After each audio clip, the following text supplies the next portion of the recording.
Today I'm going to be listening to Swell Piece by James Tenney. He wrote this in 1967. It's a simple text score which he dedicated to Alison Knowles. And here it reads, to be performed by any number of instruments beyond three and lasting any length of time previously agreed upon. Each performer plays one long tone after another, actual durations and pitches free and independent. Each tone begins as softly as possible, building to maximum intensity, then fading away into individual silence. Within each tone, as little change of pitch or timbre as possible, in spite of the changes in intensity. Alison Knowles was an important artist for the Fluxus movement. James Tenney was also a part of the Fluxus movement, and this score is representative of that. Alison was known for her performance art as well as her printmaking. She did her own event scores and indeterminacy kind of scores. She died very recently, 2025, born in 1933.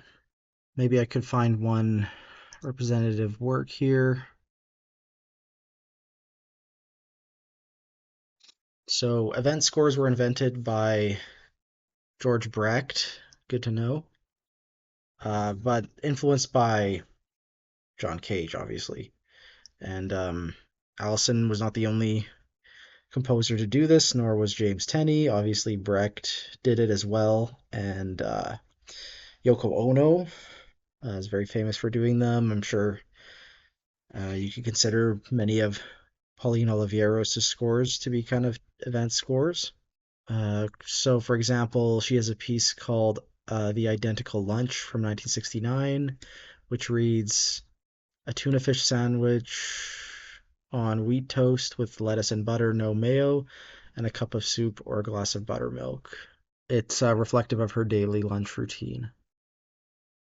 Uh, and yeah, I guess she has some sound works too, which I'm unfortunately not familiar with. Let's have a listen to this thing. We've listened to the other two sequels to this piece. Those ones are more restrictive in terms of pitch. This is like pretty much exactly the same thing, except you can pick any pitch you want. So it's a little bit more random or pseudo random what notes happen. And possibly the reason for having at least three players is that you get sort of a variety of intervals happening at the same time. Um, yeah, I'll see you all in a little bit. I'm just going to find a recording and listen to this. Okay, yeah. So it's a really interesting recording. I think the other two Swell pieces, we also listened to the New World Records recordings. Um, this one I've listened to it before, but I forgot how many long silences there are in it. There's nice little gaps in the listening, which just kind of happen.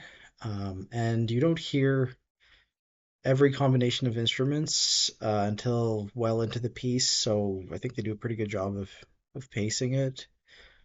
They also do a really good job of minding this direction, which is as little change as possible, pitch or timbre.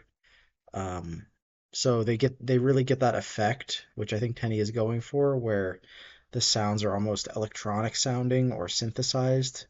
There's no vibrato here, and I guess like the uh, because it can be any pitch, it does remind me a little bit more of electronics, just like it sounds like kind of a sample and hold kind of randomness, which is would be really easy to do with electronics, but hearing performers do it is kind of cool. So that's my thoughts on this one. Um, I highly encourage you to look at the other Swell pieces that I've covered. Maybe I could have covered them all in one episode, but he wrote this one in 67 and then the other two in 71. So there's quite a big gap between them. And I think they represent different moments in his sort of Fluxus um, career, you could say. Um, so yeah, that's it for James Tenney for this whole open instrumentation series, I believe.